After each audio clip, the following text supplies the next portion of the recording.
इस चर्चा की शुरुआत एक बेहद गहरे और सच कहूं तो थोड़े डरावने ख्याल से होती है। अगर हम एक ऐसी स्थिति के बारे में सोचें जहां किसी इंसान को कोई और कंट्रोल कर रहा हो, और सबसे डरावनी बात, उसे इस बात का बिल्कुल एहसास तक ना हो। ये बिल्कुल एक मानसिक पिंजरे जैसा है। हाँ, मतलब फैसले किसी और के हों, दिशा किसी और की हो, लेकिन उस इंसान को पूरी तरह से लगे कि वो आज़ाद है। उसे लगे कि उसके द्वारा उठाया गया हर कदम उसका अपना है, लेकिन असल में वो किसी और के बनाए हुए एक मानसिक खेल का एक बहुत ही सटीक मजे का हिस्सा हो। ये सच में एक रोंगटे खड़े कर देने वाला ख्याल है, क्योंकि देखा जाए तो दिमाग की फितरत ही यही है कि वो अपनी आज़ादी को, अपनी फ्री विल को सबसे ऊपर रखता है। किसी को भी ये मानना गवारा नहीं होता कि उसके दिमाग की डोर किसी और के हाथ में है। एग्जैक्टली और इस सच्चाई को एक्सेप्ट करना बहुत मुश्किल होता है। बिल्कुल।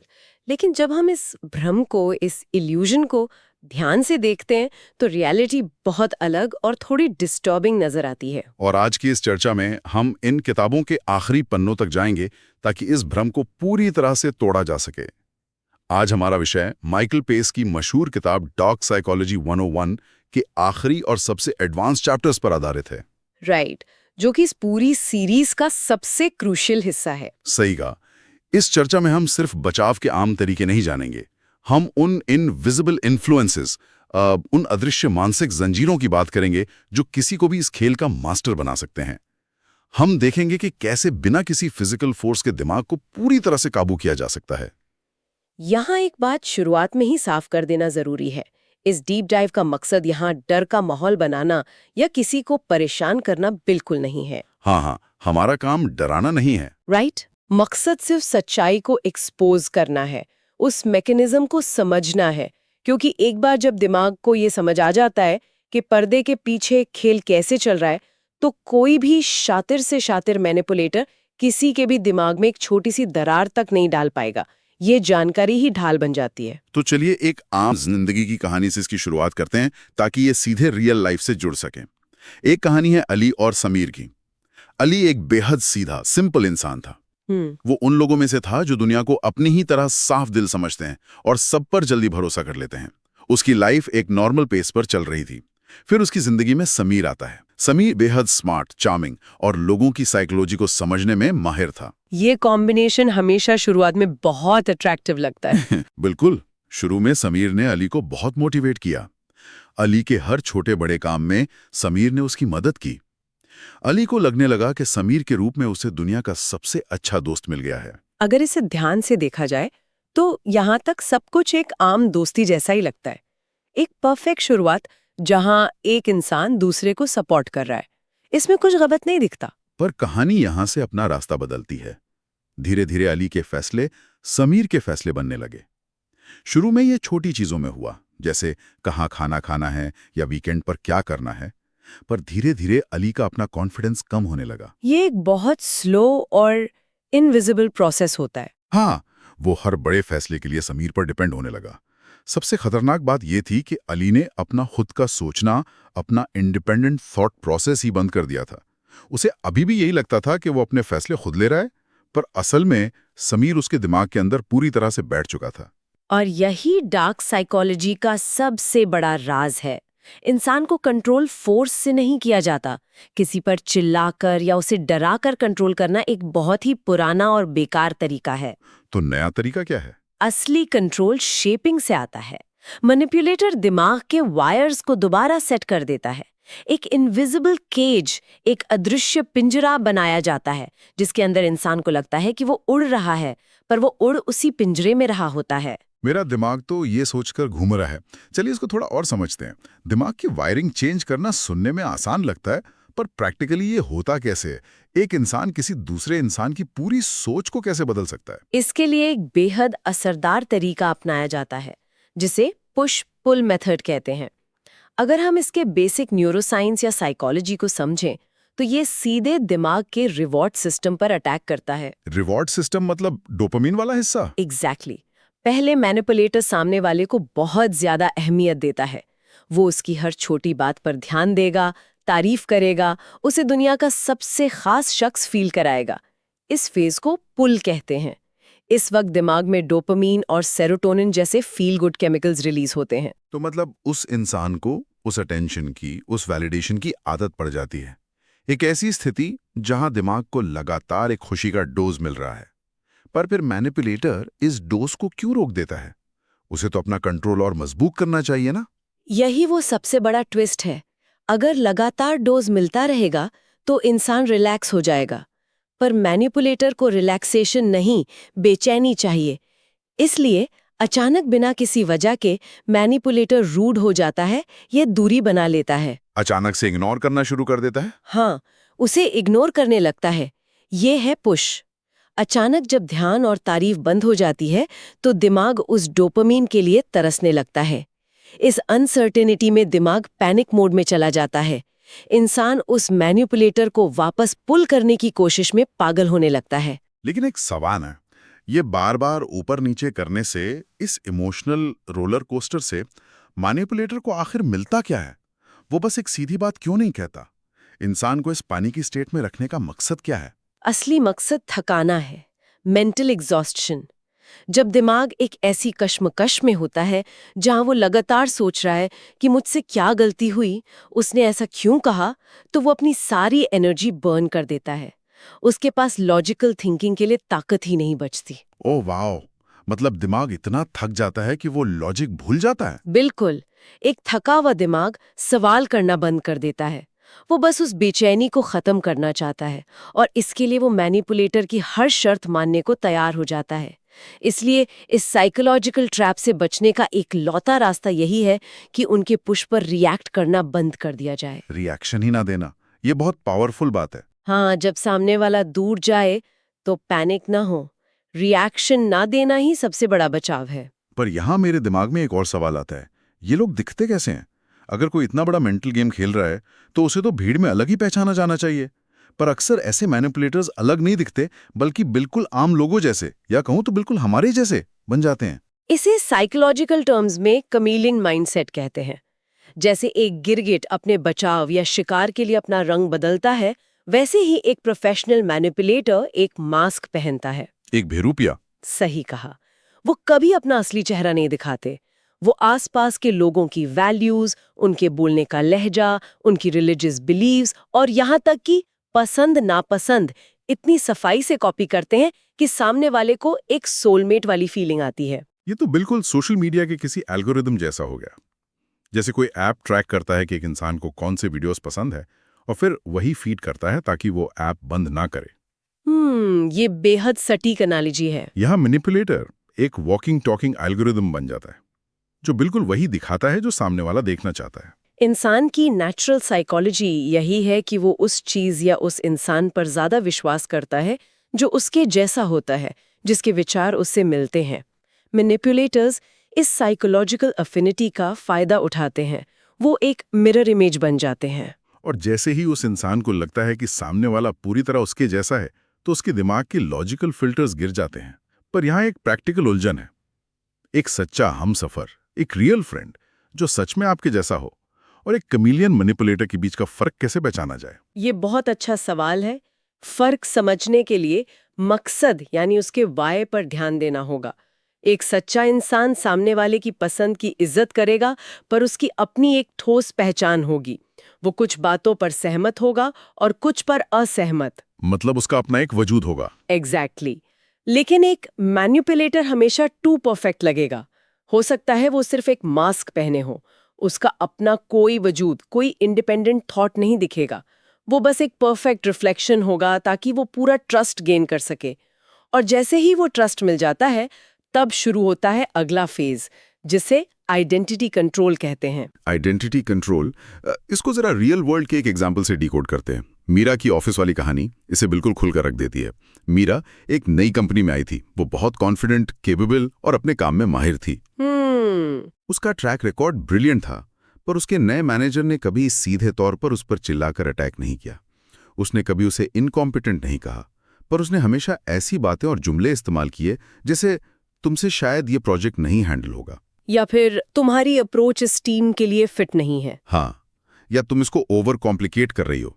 धीरे धीरे महीनों में मीरा की पहचान बदलने लगी।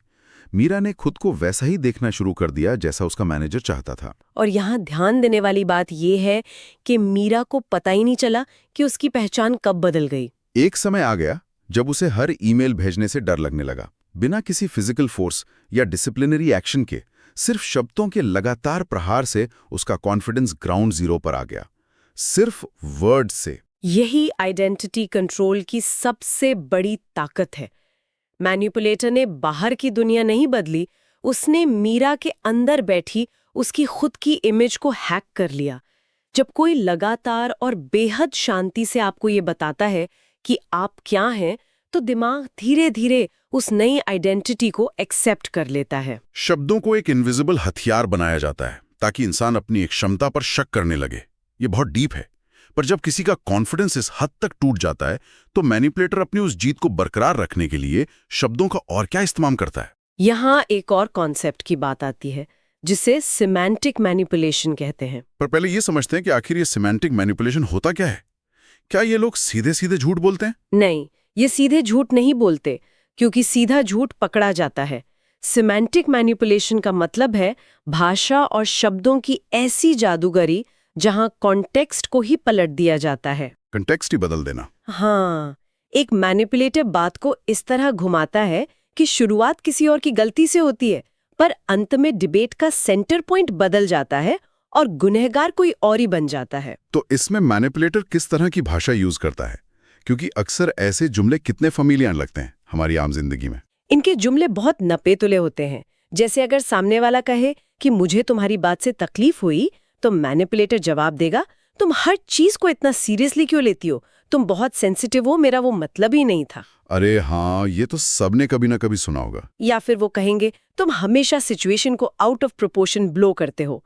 ध्यान दीजिए, यहाँ मैनिपुलेटर ने माफी नहीं मांगी, उसने तकलीफ को ही इनवैलिड कर दिया। ये तो एकदम गैसलाइटिंग का एडवांस वर्जन लग रहा है। पर आखिर एक समझदार इंसान का दिमाग इन उल्टी बातों को एक्सेप्ट क्यों कर लेता है? वो पलटकर ये क्यों नहीं कहता है कि नहीं, गलती तुम्हारी है? इसके पीछे एक साइकोलॉजिकल फिनोमेनन काम करता है, जिसे कॉग्निटिव डिसोनेंस कहते हैं। दिमाग दो कॉन्ट्रडिक्टरी सच्चाइयों को एक साथ हैंडल नहीं कर पाता। दो सच्चाइयां एक साथ कैसे? एक तरफ उस इंसान का अपना सच है कि उसे तकलीफ हुई है, दूसरी तरफ उस इंसान का सच है जिस पर वो भरोसा करता है, जो कह रहा है कि तुम गलत सोच रहे हो। इस टकराव को खत्म करने के लिए दिमाग अपने ही परसेप्शन को कुर्बान कर देता है। वो मान लेता है कि शायद मैं ही ओवर रिएक्ट कर रहा हूं। पर यहाँ एक पेच और फंस जाता है। अगर कोई दिमाग के साथ ये सब कर रहा है तो उसके आसपास के लोग, उसके दोस्तों को तो दिख जाएगा ना। कोई बाहरी इंसान तो आकर कहेगा कि तुम्हारे साथ गलत हो रहा है, ये भाषा ठीक नहीं है। और यही डर मैनिपुलेटर को भी होता है। मैनिपुलेटर जानता है कि उसका बनाया हुआ भ्रम, उसका इल्यूजन तब तक नहीं टिकेगा जब तक सामने वाले के पास बाहर के लोग और एक अलग नजरिया मौजूद है। तो इसका मतलब वो उन बाहर वालों को हटाने की कोशिश करेगा। एग्जैक्टली।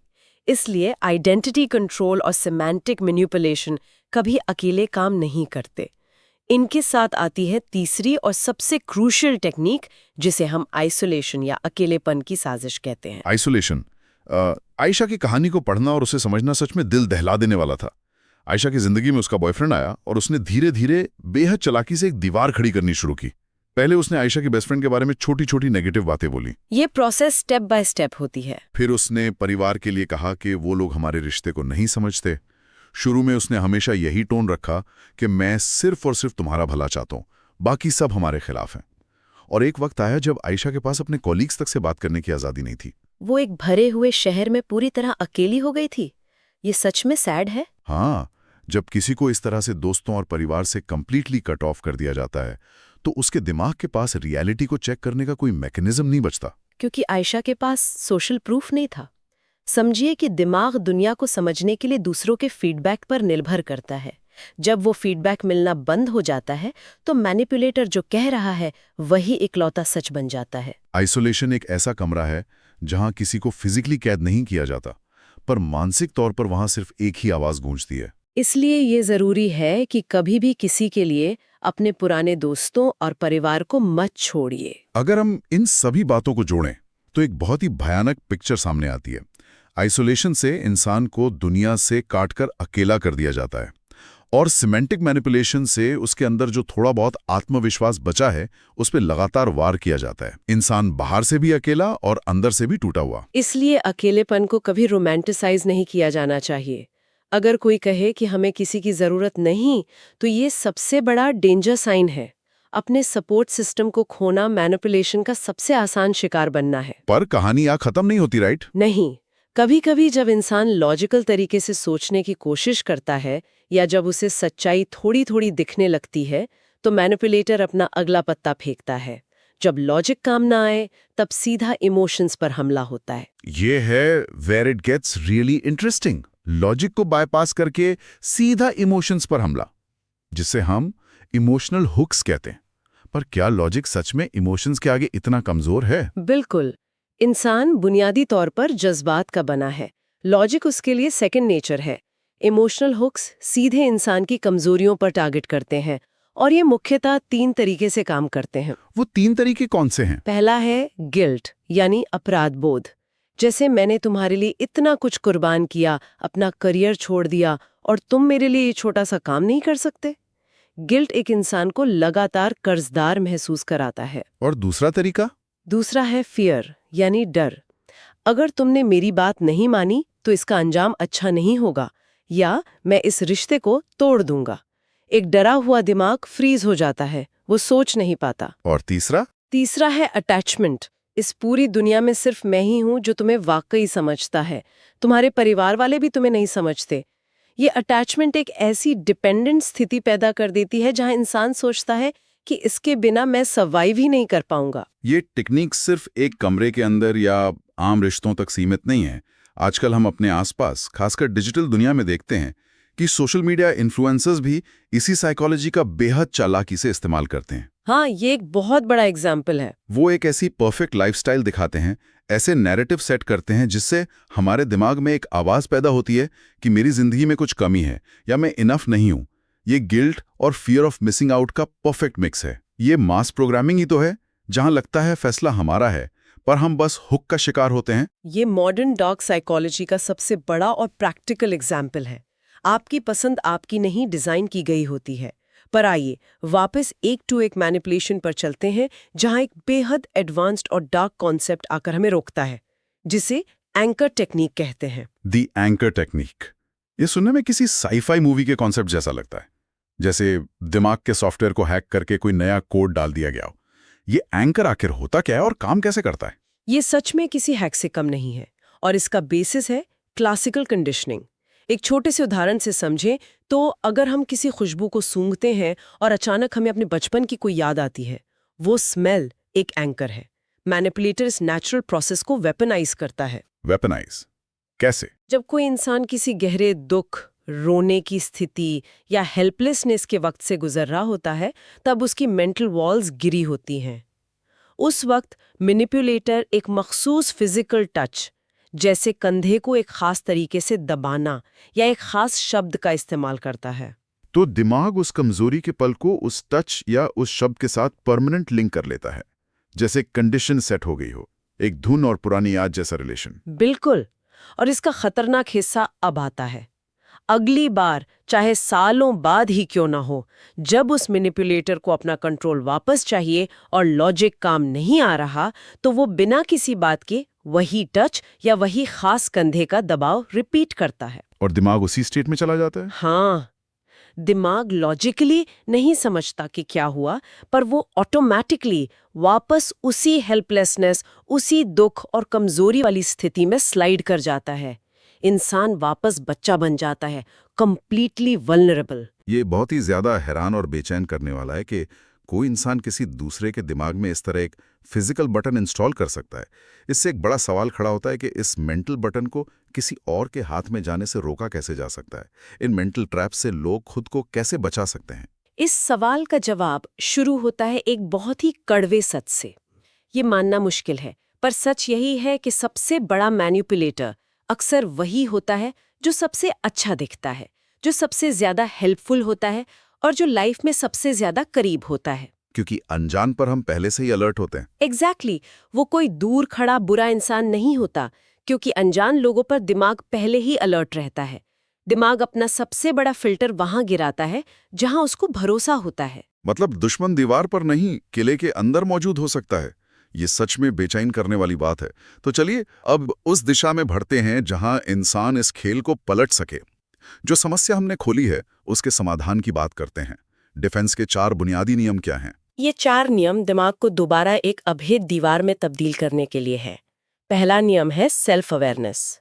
ये सिर्फ अपने बारे में जानना नहीं है, बल्कि अपने हर छोटे बड़े फैसले पर 1 सेकंड रुक कर सोचना है। मतलब पॉज लेना। हाँ, जब एक स्ट्रॉन्ग अर्ज आए कुछ करने की, तो सोचना चाहिए कि क्या ये वाकई एक आजाद फैसला है या ये किसी के दिए हुए दबाव या एक्सपेक्टेशन का नतीजा है। ये ऑब्जर्वेशन की आदत डालना आसान नहीं पर जरूरी है। दूसरा नियम क्या है? दूसरा नियम है इमोशनल कंट्रोल।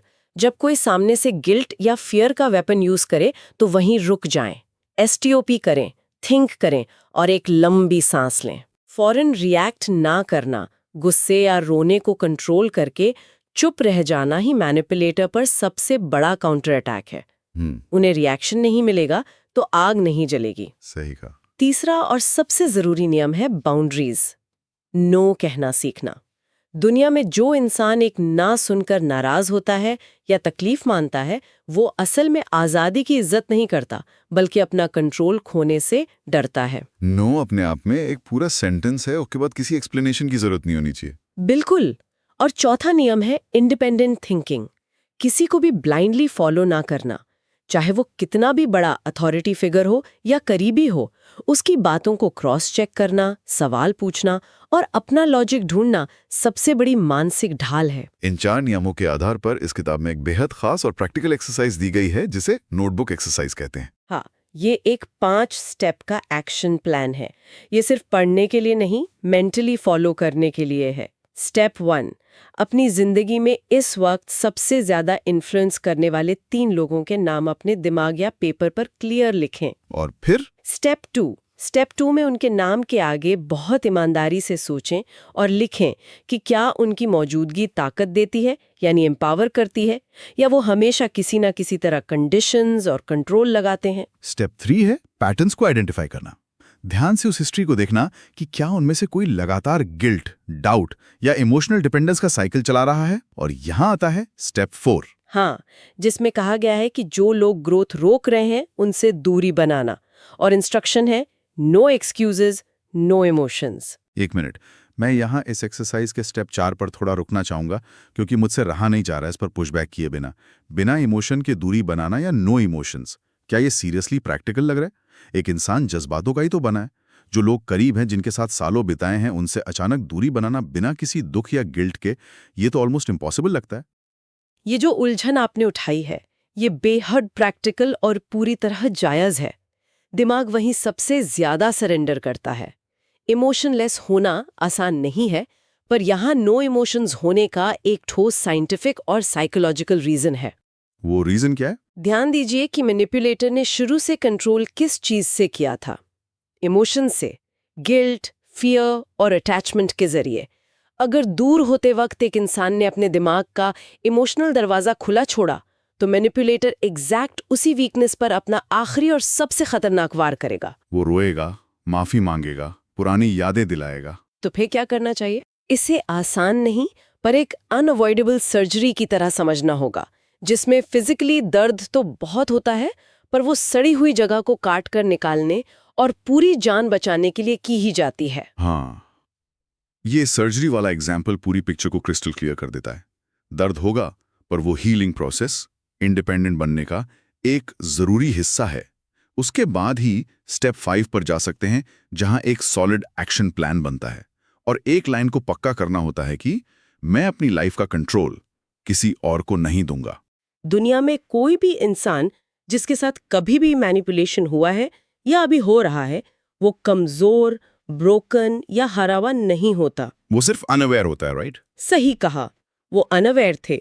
उसके पास ठीक जानकारी का अभाव होता है, और जैसे ही उस दिमाग में लाइट जलती है, जैसे ही वो इन पैटर्न्स को पहचान लेता है, पूरा गेम परमानेंटली चेंज हो जाता है। एक अवेयर दिमाग पूरी तरह से एक अभेद किला है। इसका दरवाजा किसके लिए और कब खोलना है, ये सिर्फ इंसान के अपने हाथ में होना चाहिए। तो आज इस सारी बातचीत का सबसे बड़ा मतलब क्या निकलता है? इस नॉलेज के आने के बाद एक नया आत्मविश्वास उभर कर आता है। डार्क साइकोलॉजी का जो शातिर गेम इस दुनिया में चल रहा है वो शायद कभी नहीं रुकेगा। लोग मैनिपुलेट करते आए हैं और करते रहेंगे। बस फर्क इतना है कि अब इन टूल्स और पहचान के साथ एक इंसान इस शतरंज के बोर्ड पर सिर्फ एक मोहरा या पॉन नहीं रह जाता। गेम कभी रुकता नहीं, बस अब इंसान प्लेयर बन गया है, पॉन नहीं। ये एक बहुत ही एम्पावरिंग थॉट है। और इस चर्चा को विराम देने से पहले हम उस लेंस को जिससे हमने बाहर की दुनिया को देखा, एक आखिरी बार थोड़ा घुमाकर अपने खुद के अंदर देखते हैं। एक नया, थोड़ा असहज और चुभने वाला ख्याल जिसके बारे में सोचना जरूरी है। वो ख्याल क्या है? अगर आज हमने ये बेहद गहराई से समझ लिया कि दुनिया कैसे मैनिपुलेट करती है, पुश पुल कैसे होता है, गिल्ट कैसे बनाया जाता है, तो क्या हमें अकेले में अपने अंदर नहीं झांकना चाहिए? क्या आज या आने वाले कल में हम खुद तो अनजाने में अपने पुराने दोस्तों, अपने पार्टनर्स या अपने परिवार के साथ अपना काम निकलवाने के लिए यही गिल्ट, यही आइसोलेशन या सिमेंटिक मैनिपुलेशन वाले खतरनाक तरीके यूज नहीं कर रहे हैं? ये एक बहुत बड़ा सवाल है। ये एक ऐसी जिद और एक ऐसा सवाल है जो हर किसी को किसी शांत कमरे में बैठकर खुद से आगे जरूर पूछना चाहिए। पावर बुक हब के इस सफर में, इस डार्क साइकोलॉजी सीरीज के आखिरी हिस्से में हमारे साथ जुड़े रहने के लिए बहुत बहुत शुक्रिया। उम्मीद है इस डीप डाइव ने आपको नए दृष्टिकोण दिए होंगे। मिलते हैं अगले विश्लेषण में।